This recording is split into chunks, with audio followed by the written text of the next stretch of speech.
අදත් අපේ වැඩසටහනත් එක්ක සම්බන්ධ වෙලා ඉන්න ඕගොල්ලෝ හැමදෙනාම ආයුබෝවන් කියලා අපේ වැඩසටහනට පිළිගන්නවා. ගොඩක් දරුවෝ මේ වෙනකොට මගේ වැඩසටහන් බලන දරුවෝ ඉන්නවා. අලුතින් අපේ වැඩසටහන් එක්ක සම්බන්ධ වෙන දරුවෝ ඉන්නවා. ඉතින් මේ දරුවෝ යම් යම් ස්ථානවලට ගිහිල්ලා බොහෝම ගැටලුකාරී තත්ත්වයන්ට පත් වෙලා තියෙනවා. ඉතින් ඒ දරුවන්ගේ වරම්මාලාවල යම් ආකාර දෝෂන්ධකාර තියෙන්න පුළුවන්, ගැටලු තියෙන්න පුළුවන්. ඉතින් ඒ දේවල් එක්ක ඒගොල්ලෝ ජීවිතයේ අන්තාසරණ තත්ත්වයට පත් වෙලා තියෙනවා. එතකොට ඒගොල්ලෝ නිතරම කතා කරලා අහන දෙයක් තමයි ඒගොල්ලන්ගේ දේවස්ථාන වලට සෙනග ඇදීමක් සිද්ධ වෙන්නේ නැහැ. සෙනගක් කවුරුවත් එන්නේ නැහැ. මිල මුදල තමාගේ අත රැඳීමක් නැහැ.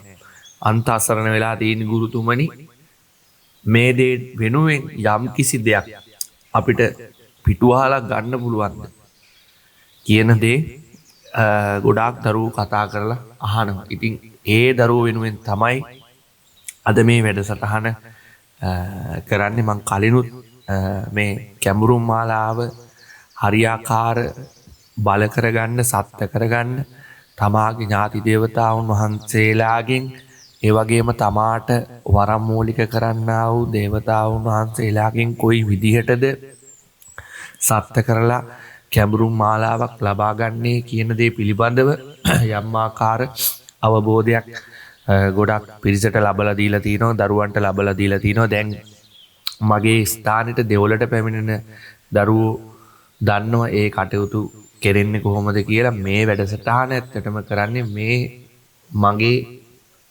දේවාරණ නාලිකාව ශ්‍රවණය කරන විශාල පිරිසක් ඉන්නවා අපේ දෙවොල් සීමාවලට පැමිණෙන්න බැරි. ඒ දරුවෝ වෙනුවෙන් සහ ගොඩක් මේ වෙනකොට ආර්ථික අපහසුතා වලින් ජීවිතේ ගැටලුකාරී තත්ත්වයන්ට පත් වෙලා තියෙන, ඒ වගේම තමන්ගේ දෙවොලේ කිසිම ආකාරයකට කැඹුරුමක් තමාට උත්පාදනය කරගන්න බැරුව පාළු වෙලා ගිය ස්වරූපයකට පත් වෙලා තියෙන දරුවන්ට පුළුවන් මම මේ කියන කෙම් ක්‍රම වත් පිළිවෙත් භාවිතා කරලා තමාගේ කැඹුරුම් මාලාව යම් තාක් දුරකට සාර්ථක කරගන්න. එතකොට තමන් මූලිකවම බලන්න ඕනේ තමාගේ යහන් පහන් මාලාව කොයි විදිහටද තමන් තියාගන්නේ කියලා.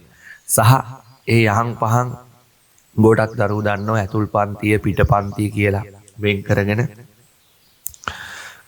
යහන් කරන දරුවෝ ඉන්නවා. ඉතින් එතකොට ඒ වෙන් කිරීමේදී තමාට මූලික වෙන දේවතාවුන් වහන්සේලාව කොයි විදිහටද තමන් අදහන්නේ, ඒ වෙන් කිරීම සිද්ධ කරලා තියෙන්නේ කියන දේ තමන් නුවණින් විමසන්න ඕනේ. මොකද තමාට බල පරාක්‍රමයක් මුදුන්පත් කරන දේවතාවුන් වහන්සේ තමා අනිවාර්යෙන්ම මූලික කරලයි වැඩ කටයුතු කරන්න ඕනේ. ඒ මූලික කිරීම කියන්නේ මූල ශක්තියක් එන දෙවි කෙනෙක් නම් ඒ මූල ශක්තියම මූලික කරලා වැඩ කටයුතු වත් පිළිවෙත් කරන්න ඕනේ. ඒක ටිකක් සංකීර්ණ කාරණාවක්. අර වරම් පරීක්ෂාවකදී අපි මූල ශක්තිය ගැන යම් ආකාරයක හැඳින්වීමක් කරලා දෙනවා. ඉතින් කෙනෙක්ට දැන කියා ගන්න ඕන නම් කොයි විදිහටද මේ මූල ශක්තිය වැඩ කරන්න කියලා කමෙන්ට් එකක් දාලා අහන්න පුළුවන්. එතකොට ඒ පිළිබඳවත් මං ඉදිරියට මේ දේවි දේවතාවුන් වහන්සේලාගේ මූල ශක්තිය කොයි විදිහටද වැඩ කරන්න කියන එක පිළිබඳව අනිවාර්යෙන්ම ඔයාලට විග්‍රහයක් අරගෙන එනවා. එතකොට මගේ දරුවන්ට පුළුවන් මේ දේවාලේ පහන් තියෙනකොට, යහන් පහන් තියෙනකොට හැම දිනයකදීම සෑම දිනයකදීම නිශ්චිත වේලාවකට පහන තබන්න. තමන් යම් ආකාරයකට මම මෙතනදී වෙලාවක් මේ නියමිතව කියන්නේ නැහැ. ඔයාලට පුළුවන් ඔයාලා මේ මෙතුවක් කල් පහන් තියාගෙන ආවනම් අන්න ඒ වෙලාවට හැමදාම ඒ වෙලාවටම පහන් ආලෝක තියන ගොඩක් දරුවෝ ඒවා එක දිගට කරගෙන යන්නේ නෑ යම් යම් ආකාරයකට වෙනස් කරනවා. දැන් උදාහරණයක් විදිහට ගත්තොත් කෙනෙක් රාත්‍රී 8යි 10ට පහන් දැල්වනවා කියලා හිතන්නකෝ. එතකොට ඒ වෙලාවම මූලික කරලා හැමදාම නිතිපතා පහන් ආලෝක දැල්වන්න ඕනේ. එතකොට ගොඩාක් දරුවෝ කරන වැරද්දක් තමයි මේ පහන් ආලෝකයේ විතරයි දෙන්නේ. අනිවාර්යයෙන්ම පහන් ආලෝකයේ දෙන්න ඕනේ. ඒ වගේම හඳුන් කූරක් පත්තු කරන්න. Tamanට හැකි විලස මලක් පූජා කරන්න. ඒ වගේම දේව කුටිය අසල රැඳී සිටින්න ඕනේ. දෙයි හාමුදුරුවන්ගෙන් ඉල්ලන්න ඕනේ තමාට ඒ පිහිට තමාට ශක්තිය තමාගේ ඥාති දේවතාවුන් වහන්සේව මූලික කරලා ඒ ප්‍රධාන දේව තලයෙන් දේව ශක්තිය තමාගේ යහනට තමාගේ භූමියට තමාගේ වරම් ඥාතින්ට ලබලා දෙන්න කියන ඉල්ලීම තමා નિરાයාසයෙන්ම සිදු කරන්න ඕනේ. එතකොට තමාට පුළුවන් ඔය කහසුවල්පයක් දේවදාර කුඩු රත් හඳුම් සුදු හඳුම් අගිල් ගුගුල් වැනි දේවල් ටිකක් හොයාගෙන ඔය බෙහෙත් බඩු කඩවල් වල එහෙම ගන්න තියෙනවා. ඉතින් ඒවා අරගෙන ඒවා කුඩු කරලා සුවඳ ධූපයක් හදා ගන්න පුළුවන්. ඒ සුවඳ ධූපය සාමාන්‍යයෙන් අපේ දරුවෝ දන්නවා ගුරුවරම් මන්ත්‍රේ කියලා මන්ත්‍රයක් තියෙනවා. එතකොට ඒක තමයි ප්‍රධාන දෘෂ්ටි මන්ත්‍රයක්. ගුරුවරම් මන්ත්‍රය කියන්නේ ගුරුවරම් මන්ත්‍රයෙන් වගේ ඉස්සෙල්ලම ගුරුවරම් මන්ත්‍රේ කටපාඩම් කරගන්න. ඒ කටපාඩම් කරගෙන මගේ අපේ දේවාරණ නාලිකාවෙත් ඒ ගුරුවරම් මන්ත්‍රේ අපි නිවැරදි ගුරුවරම් මන්ත්‍රේ දාලා තියෙනවා. ඉතින් ඒක කටපාඩම් කරගන්න පුළුවන්. ඒ කටපාඩම් කරගෙන ඒකෙන් මේ කියන ධූපය මතුරා ගන්න පුළුවන්. ඒ ධූපයට තවත් පුළුවන් කැමතිනම් සුදු හඳුන් කුඩු සහ වේලාගත්ත සමන් පිච්ච මල් එකතු කරන්න.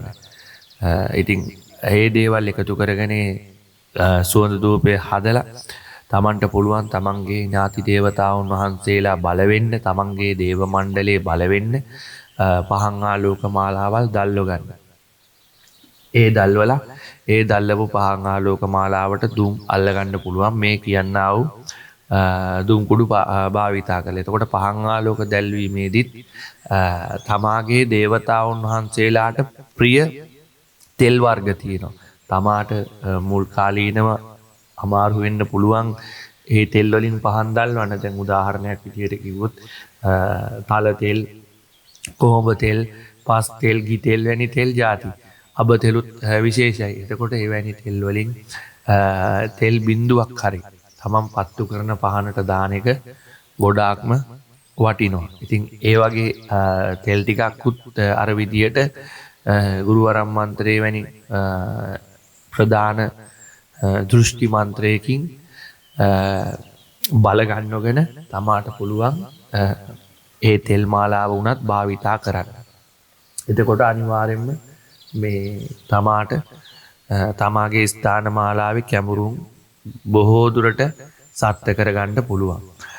එතකොට තමන්ගේ ගොඩාක් දරුවන්ට තියෙන ගැටලුවක් තමයි තමන්ගේ භූමිවල යම් යම් ආකාර දෝෂාන්තකාර තියෙනවා. එතකොට මේ දෝෂාන්තකාර ඇත්තටම මල ප්‍රේත දෝෂාන්තකාර වෙන්න පුළුවන්. මොකද පහන් යහන් හරියාකාර තියන්නේ නැතිකොට එක එක අමනුස්ස බලවේග ඇවිල්ලා ඒ පහන් කැපාරගෙන තියනවා වෙන්න පුළුවන්. එතකොට එවැනි දෝෂාන්තකාරයක් තියෙනවා නම් තමාට පුළුවන් බොහොම පිරිසිදුව මේ ස්ථාන මාලාවට දෙහි කපලා ඒ අමනුස්්‍ය බලවේගවල බලය අඩු කරලා යම් කැපිලි මාලාවකට යනවනම් ඒ කැපිලි මාලාවල්වලට ගිහිල්ලා ඒ යක්ෂ ප්‍රේත දෝෂාන්තකාර දුරු කරලා තමන්ගේ ඉස්සෙල්ලා පහන් මාලාවට සහ ඒ පහනට වඩින්නා වූ දේවතාවුන් වහන්සේලාට තමන්ගේ ඥාති දේවතාවුන් වහන්සේට භූමියට එන්න පුළුවන් ආකාරයට පිරිසිදු තැනක් වෙන්න ඕනි භූමිය. එතකොට තමයි තමාට සක්‍රීයවම කැඹුරුම් මාලාව පැහැදිලිවම මුදුන්පත් කරලා දෙන්නේ. සමහර දරුවෝ ඉන්නෝ තමන්ගේ භූමියත් ගැටලු නැහැ, තමන්ගේ යාන් පාන් වලත් ගැටලු නැහැ. ඒත් ළඟ තියෙන දේවාලයකින් හෝ කවුරු හෝ සතුරු බලවේගයක් විසින් තමන්ගේ යහන් මාලාවට සෙනග හැදෙන්නේ නැති විදිහට තමන්ගේ මන්සල අවහිර කරලා තියෙන තත්ත්වයන් තියෙන්න පුළුවන්. එතකොට මන්සල හිරයක් දාලා තියෙනවා නම් තමාට පුළුවන් මේ මන්සල හිර අහෝසි වෙන විදිහේ යම් ක්‍රමවේදයකට යන්න. ඉතින් ගොඩාක් ක්‍රමවේද අපේ දරුවන්ට මං නිරතුරුවම දෙනවා. ඔය මන්සල හිරේකදී පවා මහා ලොකු තොইল කරන්නේ නැතිව බොහොම කුඩා කෙම් ක්‍රම තියෙනවා. ඔය මුහුදු වැලි මුහුදු වතුර වැනි දෑකට යම් ආකාරයකට මැතිරීමක් සිද්ධ කරලා ඒ තුලින් නැත්තම් එහෙම දෙහි ටිකක් එහෙම කපලා තමාට පුළුවන් ඒ ගැටලුකාරී තත්වයන් යම් ආකාරයකට निराකරණය කරගන්න.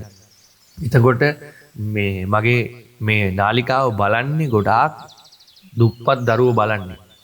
සල්ලි අතමිට නැති වෙන්න පුළුවන්. එතකොට එහෙම සල්ලි නැති නැහැ කියලා ඒක මේ දෙවියෝ අදහන්න අඩුපාඩුවක් වෙන්න බෑනේ. ඉතින් මොකද ඒ හැමෝම දෙයි හාමුදුරුවෝ අදහන්න ඕනේ. මොකද ඒගොල්ලෝ බොහොම භක්තියෙන් තමන්ට තියෙන බත්පත ගන්න තියෙන මුදල, තමන්ගේ දරුවව පෝෂණය කරන්න තියෙන මුදල, පොල් තෙල් ටික අරන් පහන් තියෙන පිරිස ඉන්නවා.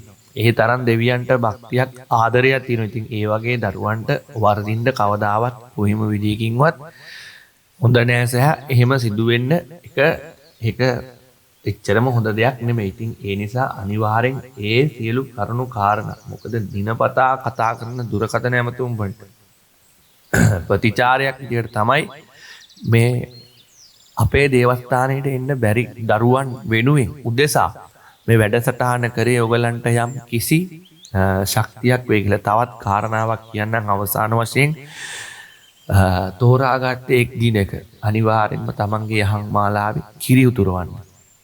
එලකිරි විශේෂයි. එලකිරි උතුරවන්න පුළුවන්. එලකිරි උතුරවලා ඒ කිරි තමන්ගේ භූමියට ඉහන්න පුළුවන්. ඉහලා තමා ඉල්ලන්න, තමා මේ කිරි උතුරන්නාසේ දෙවි හාමුදුරුවනේ මගේ ජීවිතයට සස්ත්‍රීක කරලා දෙන්න, සෞභාග්‍ය ඇති කරවලා දෙන්න, පිහිට ඇති කරවලා දෙන්න, දේව බැල්ම නිරතුරුවම ඇති කරලා දෙන්න. මගේ ජීවිතයේ යම් ආකාර ග්‍රහපලයක්, දෝසන්දකාරයක් තියෙනවා නම්, පෙර භවයේ සිදු කරන්නා වූ පාපයක් තියෙනවා නම් ඒ පාපකාරී තත්ත්වයන් දුරු කරලා දෙන්න කියලා ඉල්ලීමක් කරන්න. ඒ වගේම තමයි බෝධි පූජාවල් කරන්න. බෝධිය උදෙසා, බෝධීන් වහන්සේලා උදෙසා වැඳුම් පිදුම් කරලා වත් පිළිවෙත් කරන්න. එතකොට තමන්ගේ බල ශක්තිය අනිවාර්යයෙන්ම තමන්ට කැඹුරුම් වල යම් ආකාර ගැටලු තත්ත්වයන් තියෙනවා නම් ඒ ගැටලු කාරී තත්ත්වයන් අනිවාර්යයෙන්ම තමාට ඉවත් කරගෙන තමාගේ මේ වරම් ජීවිතයේ දේව සේවය තමාට අතිසාර්ථක තැනකට අනිවාර්යයෙන්ම අරන් යන්න පුළුවන් වෙනවා. ඉතින් මම අද ගොඩාක් කරුණු ගැන කතා කරා. කැඹුරුම් මාලාව සත්‍ය කරගන්න ක්‍රමවේද උදාහරණයක් විදියට කෙටියෙන් සඳහන් කරොත් භූමියේ තියෙන දෝසන්දකාර තියෙනවා නම් ඒවා ඉවත් කරගන්න ඕනේ. මන්සල හිරයක් තියෙනවා නම් ඒව කපලා අයින් කරගන්න ඕනේ. එතකොට මම අර විශේෂ ද්‍රව්‍ය ටිකක් කිව්වා.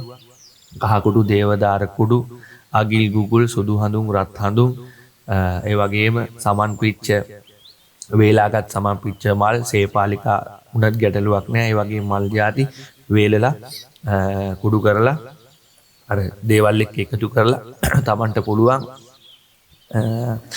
දිනපතා සුවඳ දුම් දෙන්න තමන්ගේ දේව යහනට. ඒ වගේම තමයි අර විශේෂ තෙල් ಜಾතියකින්, ඒ කියන්නේ දැන් උදාහරණයක් විදියට කිව්වොත් කාලියම්මට පහන් දැල්වන දරුවෙක් ඉන්නවා නම් තමන්ට පුළුවන් පොල් තෙල් පහනට තෙල් බින්දුවක් දාන්න කොහොම තෙල් වලින්. ඒ වගේ එතකොට විශේෂ කරලා දුන්නම ඒ දේව බැල්ම, දේව ශක්තිය, දේව ආකර්ෂණය තමාට නිතරම ලැබෙනවා. ඒ වගේම කිරි උතුරන්න කියලා කිව්වා. ඒකත් අපේ දරුවෝ කල්පනා කරන්නේ කිරි පූජා කරන්නත් පුළුවන් උපරිමයෙන් කරන්න. දෙයි හාමුදුරුවන්ලට කිරි පූජා කරන්න. කිරි පූජා කිරීමෙනොත් ගොඩාක් අනුහස් බල තමන්ගේ වරමටත් ලැබෙනවා. ඒ වගේම තමයි තමන්ගේ ඔය කැඹුරුම් දෝසාන තියෙන ගැටලුකාරී තත්ත්වයන් බොහෝ දුරකට දුරු වෙලා යනවා. එතකොට ගොඩක් දරුවන්ට කියන්නේ විශේෂම කාරණාවක් තමයි මේ නාග ශක්තියෙන් වැඩ කරන දරුවෝ ඉන්නවා. ඇත්තටම කිව්වොත් කාලී අම්මගේ වරමක් වේවා, සූනියන් දෙවි හාමුදුරන්ගේ වරමක් වේවා, සත්පත්තිනි අම්මගේ වරමක් වේවා, මහා විෂ්ණු දෙවි හාමුදුරන්ගේ වරමක් වේවා. මේ වරම් මූලික කරලා වැඩ කටයුතු කරනකොට සත්පත්තිනි වරම තුල වගේම සෝනියන් දේව වරමෙත් කාලී අම්මාගේ වරමෙත් මේ නාග ශක්තිය කියන දේ ඉස්මතු වෙනවා. ඉතින් ඒ ඉස්මතු වීම තුල තමාට පුළුවන් මේ නාග ශක්තිය යම් ආකාරයකට භාවිතා කරලා වැඩ කටයුතු කරන්න. ඉතින් ඒ නාග ශක්තිය කියන දේ ගොඩාක් බලවන්ත වෙනවා තමන්ගේ යහන් මාලාවල් වලට තමන් කිරි පූජා කිරීම තුලින්. ඉතින් ඒවා තවත් ඉදිරියේදී වැඩසටහනකින් පුළුල් ලෙස මම කතා කරනවා ඔයාලට ඒ දැනුම ලබලා දෙනවා අනිවාර්යෙන්ම. මොකද තමාට මූලික වෙන වරම හරියට දැනගත්තොත් ඒ වරම තුල පිහිටලා තමා කරන්න ඕනේ නිවැරදිවත් පිළිවෙත් මොනවද කියලා හරියාකාර අවබෝධ කරගත්තොත් තමාට පුළුවන් මේ ගමන බොහොම ලේසියෙන් අතිසාර්ථකව දෝසන්දකාර නැතුව මේ ගමන යන්න. ඉතින් ඒ පිළිබඳවත් යම් අවබෝධයක් ඔළුවේ තියාගන්න කියලා සිහියේ තියාගන්න කියලා ඔයාලා හැමදෙනාගෙන්ම ඉල්ලනවා. ඉතින් අද වැඩසටහන තුලිනුත් බොහෝ ලෙස අසරණතාවයට පත් වෙලා ඉන්න දුක් පීඩා විඳින දරුවන්ට යම් අස්වැසිල්ලක් වෙන්නේ නැති කියලා හිතනවා. මේ දේවල් ඔයාලා කරලා බලන්න. තව තවත් වත්පිළිවෙත් ක්‍රමවේද මම ඔයාලට අරගෙන එනවා. මේ කැඹුරුම් මාලාවට ඇතිවෙන්නා වූ දෝෂ සහ කැඹුරුම නැති වෙන දේවාල පාළු වෙන තත්වයන් තියෙන ඕනෑම දරුවෙක්ට මේ කියපු ක්‍රමවේද ටික අනුගමනය කරලා බලන්න පුළුවන්. එතකොට මේ දේවල් තුලින් ඔයාලට යම් සහනයක් අනිවාර්යයෙන්ම ලබා ගන්න පුළුවන් කියලා විශ්වාස කරනවා. එහෙනම් අදට මේ වැඩසටහන මෙතනින් හමාර කරනවා. ඔයාලට ඉදිරියටත් ඔයාලට වැඩසටහනක් අරගෙන ඔයාලගේ දැනුම මේ දේව සේවය පිළිබඳව තියෙන දැනුම තව තවත් වර්ධනය කරලා දෙන අනිවාර්යෙන් අපි දෙනවා. ඉතින් අපේ channel එකත් එක්ක දේවර්ණ නාලිකාවත් එක්ක දිගටම රැඳී සිටින්න කියලා ඔයාලා හැම දිනාටම ඉල්ලීමක් කරනවා. ගොඩාක් දරුවෝ අපේ channel එක ශ්‍රවණය කරාට අපිව subscribe කරලා නැහැ. ගොඩක් දරුවෝ ඉතින් මතක් කරනවා ඔයාලට අපිව subscribe කරලා bell icon එකත් ඔබලා තියාගන්න. එතකොට අපි කරන වැඩසටහන් ඔයාලගේ ළඟටම අරගෙන ඉන්න පුළුවන්. නොදන්න කෙනෙක්ට මේ දේවල් දැනගන්න ඔයාලට පුළුවන් ෂෙයා කරන්න. ඔයාලගේ සමාජ මාධ්‍ය ජාලා තුලට. එහෙනම් අපි අලුත් වැඩසටහනකින් ඔයාලා ගාවට එනවා. එහෙනම් අදට මේ වැඩසටහන මෙතනින් අමාර කරන්නම්.